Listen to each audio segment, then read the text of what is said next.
जनाब निसार अहमद खोड़ो साहब, वकार मेहदी साहब और मैं वकार मेहदी साहब को पाकिस्तान पीपल्स पार्टी के तमाम कारकुनों की जानिब से, ख़ास तौर पर लियारी के कारकुनों की जानिब से, बहनों की जानिब से, भाइयों की जानिब से मुबारकबाद पेश करता हूँ कि पाकिस्तान पीपल्स पार्टी के चेयरमैन बिलावल भुट्टो जरदारी साहब ने, आसिफ अली जरदारी साहब ने, अदीब फरियाद ठाकुर साहिबा ने, निसार खोड़ो साहब ने उनको सेनेट की जो नशिस्त खाली हुई है उसके लिए नामजद किया है और ये कारकुनों की आवाज़ है। हम अपनी लीडरशिप का शुक्रिया अदा करते हैं कि उन्होंने पार्टी के जेन्युइन पुराने साथी को सेनेट की नुमाइंदगी के लिए नामजद किया है। जनाब खलील होब साहब, सदर Pakistan peoples party district south, Karamullah Waqasi साहब, सेनेटर यूसुफ बलोच साहब, सरदार नबील अहमद गबोल साहब, यहाँ मौजूद पाकिस्तान पीपल्स पार्टी के तमाम ओहदेदारान, उम्मीदवारान, कारकुनान, मेरी बहनों भाइयों, अस्सलाम वालेकुम। नाराए भुट्टो। एक तो मेरी गुजारिश होगी दोस्तों से जो खड़े हैं मेरे नौजवान, आप बैठ जाए, कभी यहीं पे बैठ जाए, जहाँ खड़े ही बैठ जाए। आपके नारों ने इमरान को आधा पागल कर दिया है। आप बैठ के डिसिप्लिन का मुजाहरा करो, पूरा पागल हो जाएगा। ये झंडा नीचे करो बेटा, पीछे कैमरा है, ये नीचे।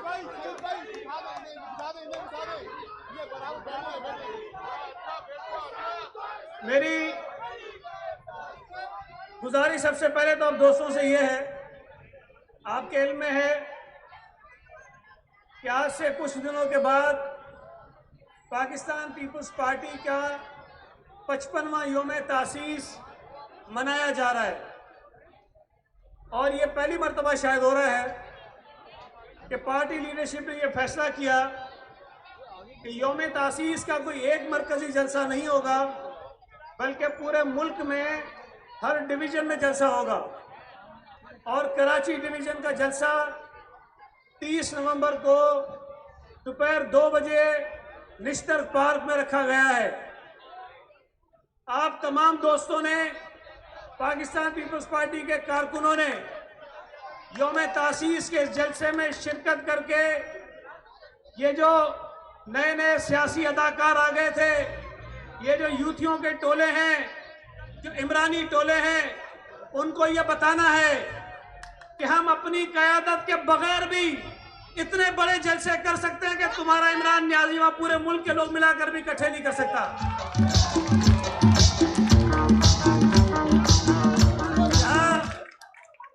यहाँ ये वादा करें आप लोग कि जिस तरह से नबी भाई ने कहा और बिल्कुल सही कहा, ये एजाज भी पाकिस्तान पीपल्स पार्टी को हासिल हुआ कि जो ज़िमनी इलेक्शंस हो रहे थे मुल्क भर में, 2 सीटें पीपल्स पार्टी के हिस्से में थी, एक मलीर की सीट, एक मुल्तान की सीट और तीसरी लियारी की भी थी, लेकिन 2 सीटों पर इलेक्शन हुआ।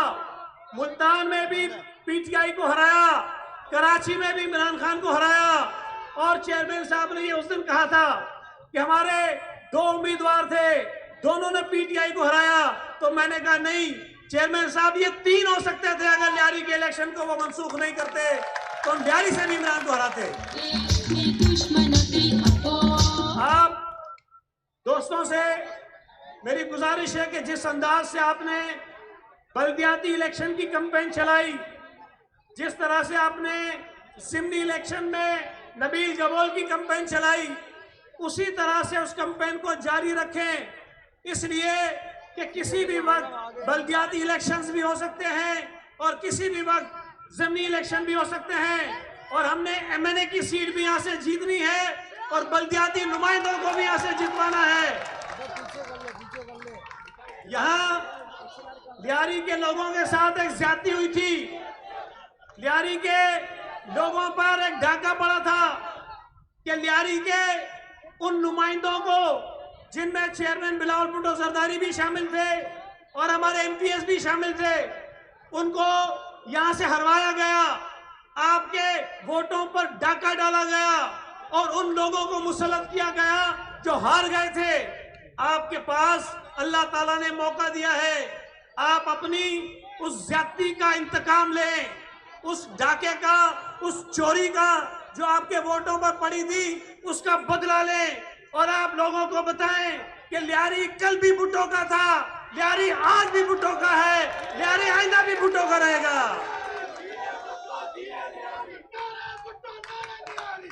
भुट्टो जी है लियारी, जी है भुट्टो जी है लियारी, जी है भुट्टो जी है लियारी,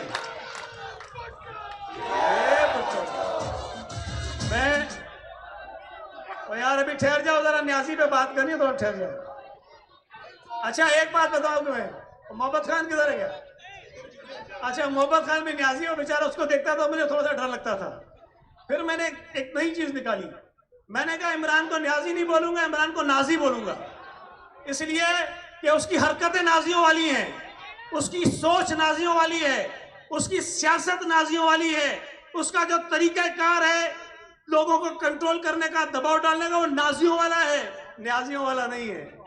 तो इमरान नाजी, ये बात ध्यान में रखो कि तुमने जितना बेवकूफ बनाना था इस मुल्क के लोगों को, और जिनके बलबूते पर तुमने उनको बेवकूफ बनाने की कोशिश की, जिनके बलबूते पर तुमने मकबूलियत हासिल की, जिनके बलबूते पर तुमने इलेक्शन जीते, जिनके बलबूते पर तुम्हारी हुकूमत चलती रही, जिनके बलबूते पर तुम अपने एमएनएस एमपीएस को मुर्गा बनवाते रहे, जिनके बलबूते पर तुम अपने एमएनएस को असेंबलियों में बुला के बजट पास करवाते रहे, जिनके बलबूते पर तुम असेंबलियों में अपने मेंबरान का कोरम पूरा कराते रहे, अब तुम जब फोन करते हो तो रिकॉर्डिंग आती है। अब आपको ये सहूलत मुयसर नहीं है,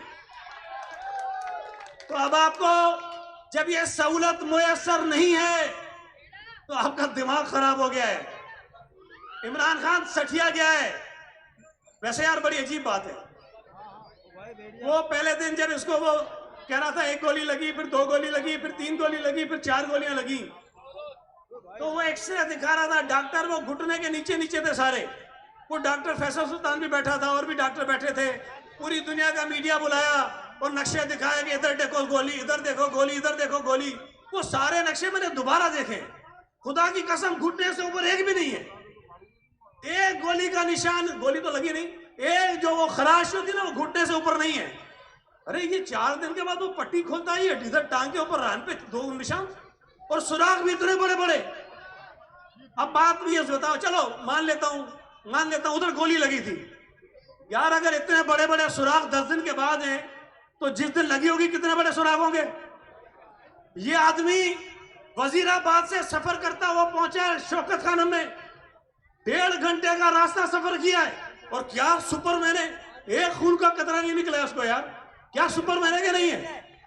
या तो इस आदमी में खून नहीं है, पत्थर है, और वाकई लगता नहीं है।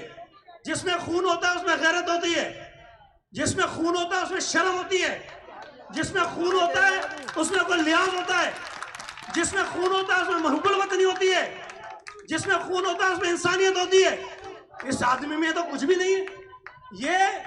ये बात सुने, देखो हम सब पार्टी के कारकुन हैं, हम सबकी पार्टी से वफादारी है, हम कोई ऐसा काम नहीं करते हैं जिससे पार्टी को नुकसान पहुंचे, हम कोशिश करते हैं कि ऐसा काम नहीं करें। लेकिन अगर खुदा ना करे कोई ऐसी आजमाइश आ जाए कि मैं कोई ऐसा फैसला करूं जो मेरी जात के लिए अच्छा हो, मेरी पार्टी के लिए अच्छा ना हो, क्या मुझे करना चाहिए? यह तो मैं बात कर रहा हूं पार्टी की, इससे आगे बढ़े। खुदा ना करे कोई ऐसा वक्त आए कि मुझे एक फैसला करना पड़े, अगर वो फैसला मैं करूं तो मेरे हक में बेहतर हो, और मैं नहीं करूं तो मेरे मुल्क को नुकसान पहुंचे, तो मुझे बताओ कि क्या मुझे कोई ऐसा फैसला करना चाहिए जिससे मेरे मुल्क को नुकसान पहुंचे? कोई उपुल वतन पाकिस्तानी नहीं कर सकता। यह यहूदियों का एजेंट वो सारे काम कर रहा है जिससे मुल्क को नुकसान पहुंच सकता है। ये फॉरेन फंडिंग केस जिसको इसने दबा के रखा, फैसला नहीं होने देता था, जब फैसला हुआ तो साबित हुआ कि यहूदी भी इसको पैसे देते हैं, भारतीय भी इसको पैसे देते हैं। अब सवाल ये पैदा होता है कि इमरान न्याजी को, पीटीआई को भारतीय क्यों पैसे देते हैं, यहूदी क्यों पैसे देते हैं? और भाई कोई ना कोई काम लेना है, कोई ना कोई काम लेना है। अब आप सुने कि आज भारत के मीडिया को देखो, वो वही बोल रहा है जो इमरान बोल रहा है।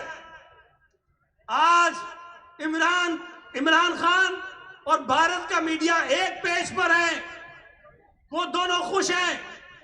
और हम नहीं कह रहे, भारतीय लोग कह रहे हैं, उनके रिटायर्ड फौजी कह रहे हैं कि भारत अरबों रुपए खर्च करके वो नहीं कर सका जो सिमरान नाजी ने पाकिस्तान के साथ किया है।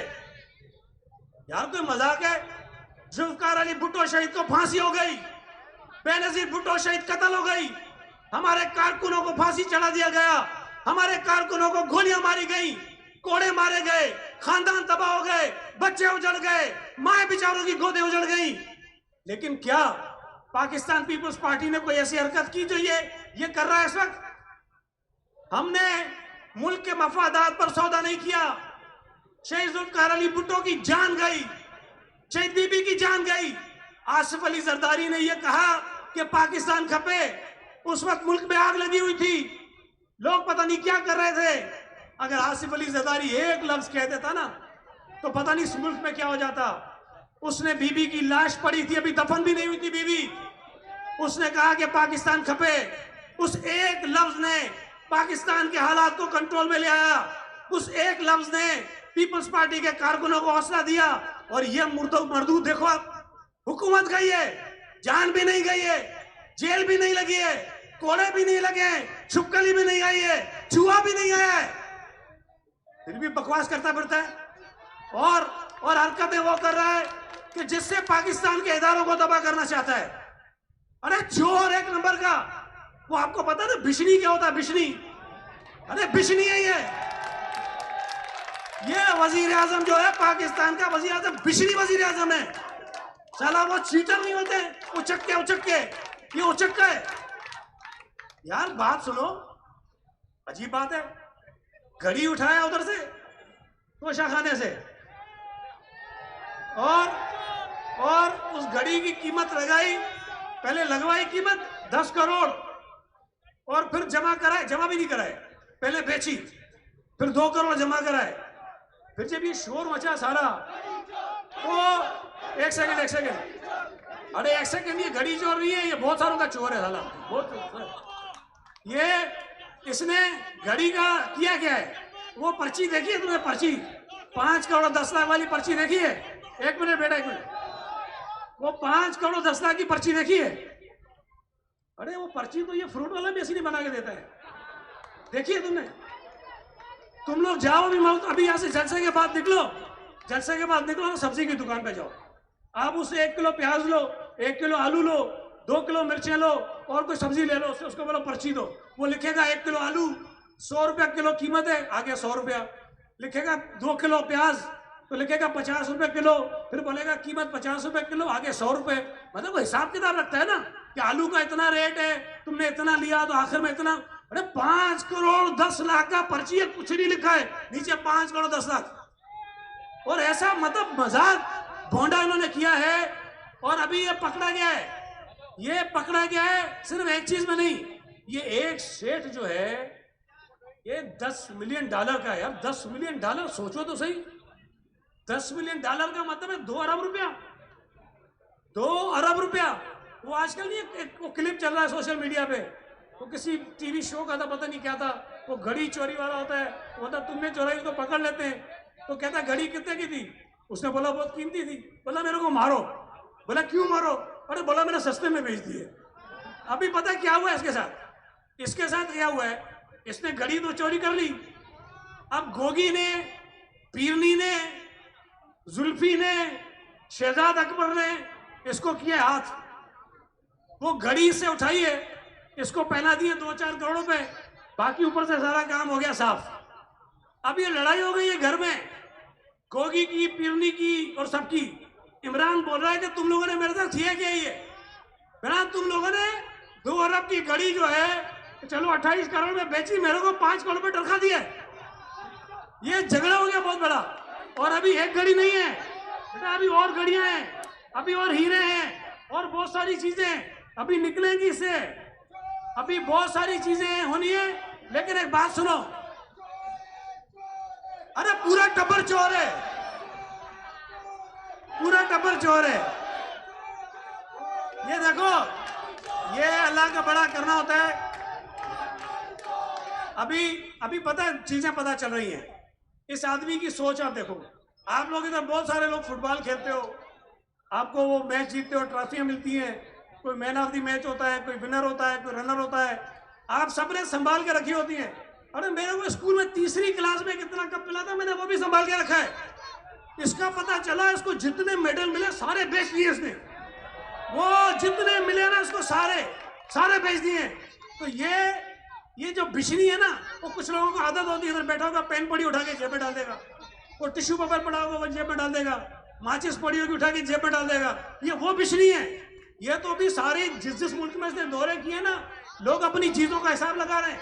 अरे इधर कमरे में बैठा था, पता नहीं और कोई चीज तो नहीं उठा के ले गया इधर से। सारी जर्तियां हो रही अपने अपने कमरों की। ये देखो, मैं आपको बता रहा हूं, इस मुल्क दुश्मन से, इस आदमी से आपको जान छुड़ानी है तो बिलावल को लाना है। और भाई मेरी बात सुनो, सारे दोस्तों को मेरी गुजारिश है, बल्दियाती इलेक्शन हो, जनरल इलेक्शन हो, सबने तीर को जिताना है। सिर्फ लियारी से नहीं जिताना है, पूरे शहर से जिताना है। कराची में अपना मेयर लाना है, कराची में अपने एमएनएस लाने हैं, कराची में अपने एमपीएस लाने हैं, बिलावल को वजीर आजम बनाना है। और इस मरदूद से जान छुड़ाएंगे, इस चोर से जान छुड़ाएंगे। ये जो पाकिस्तान की कौम के लिए शर्मिंदगी का बस सबब बना हुआ है, जो पाकिस्तान की कौम को रुसवा करवा रहा है दुनिया के सामने, इससे जान छुड़ाएंगे।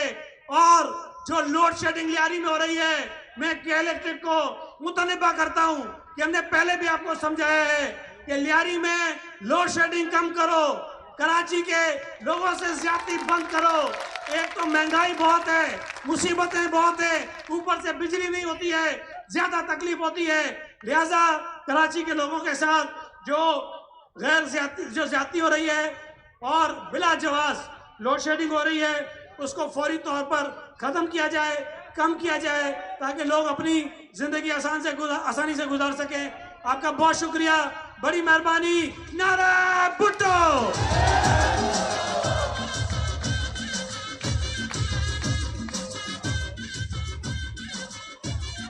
ये थे कराची डिवीजन के सदर मोहतरम जनाब सईद गनी साहब। अब मैं दावत खिताब देता हूं पाकिस्तान पीपल्स पार्टी के सीनियर रहनुमा और साबिक सेनेटर मोहतरम यूसुफ बलद साहब। सिंधी बलोच साई की पंजाब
भी 4 साल रहे, आपने कौन सा कारनामा अंजाम दिया? अब और कितना झूठ बेचोगे? मैं हैरान हूं कि लोगों के तो सच नहीं बिकते हैं और इसका झूठ बड़ा बिक रहा है। अरे भाई, ये बेरुपिया है, ये पाकिस्तान दुश्मन है, ये एक मखसूस एजेंडे पे आया हुआ है पाकिस्तान को बर्बाद करने के लिए। इसे इख्तिदार चाहिए, इनको पावर चाहिए, इनको पाकिस्तान नहीं चाहिए। ये चाहता है मैं वो हालात पैदा करूं कि इस मुल्क पे मार्शल लॉ लग जाए। ये पाकिस्तान के साथ मुखलिस नहीं है।